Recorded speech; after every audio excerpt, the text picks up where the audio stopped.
আলাইকুম। আজকে আপনাদেরকে কম তেলে স্বাস্থ্যকর উপায়ে পরোটা তৈরি করে দেখাবো। আশা করব আমার আজকের রেসিপিটি আপনাদের কাছে ভালো লাগবে। তো চলুন কথা না বাড়িয়ে শুরু করা যাক।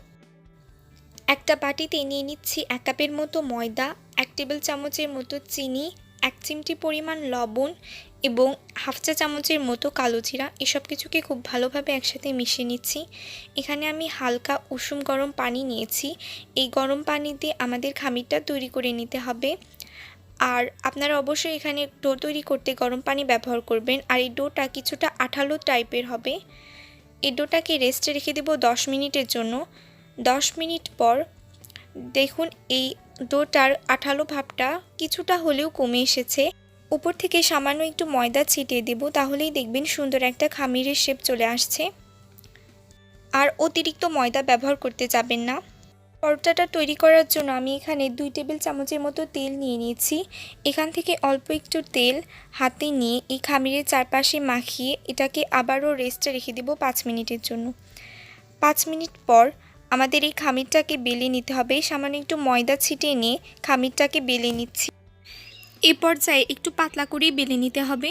বেলে নেওয়ার পর আমরা যে তেল রেখেছিলাম সেখান থেকে একটু তেল এর উপরে দিয়ে চারপাশে ছড়িয়ে দিচ্ছি। আর কিছু উপর থেকে ময়দা ছিটিয়ে দিচ্ছি। আর স্ক্রিনে যেভাবে দেখিয়ে দিচ্ছি আপনারা চাইলে ওই একইভাবে ভাঁজ করে নিতে পারেন।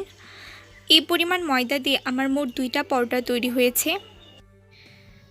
আপনারা চাইলে পরিমাণটা বাড়িয়েও বানিয়ে নিতে পারেন। এবার পরোটাগুলো আমি বেলে নেব। পরোটাটা বেলতে কিন্তু ময়দা ব্যবহার করা যাবে না, অবশ্যই তেল দিয়ে বেলে নিতে হবে। আপনারা চাইলে তেল ছাড়াও বেলে নিতে পারেন, তবে তেল দিয়ে বেলে নিলে বেলতে একটু সুবিধা হয়। পরোটাটা বেশি পাতলা করতে যাবেন না, পাতলা করলে কিন্তু পরোটা শক্ত হয়ে যাবে। আমার বেলা হয়ে গেছে, এবার এটাকে ভেজে নেব। যতক্ষণ না পর্যন্ত সুন্দর একটা কালার চলে আসছে অপর সাইডে, ততক্ষণ পর্যন্ত অপেক্ষা করছি। তারপর এটাকে উল্টিয়ে দিতে হবে।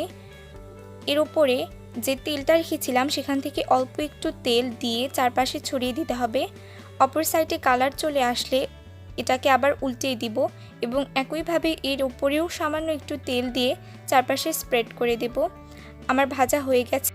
এখানে আধা টেবিল চামচের মতো তেল বেঁচে গিয়েছে, তার মানে মোট 1.5 টেবিল চামচ তেল দিয়ে আজকে পরোটাটা তৈরি করেছি। সো আজকে এখানেই বিদায় নিচ্ছি। সবাই ভালো থাকবেন, সুস্থ থাকবেন। আল্লাহ হাফেজ।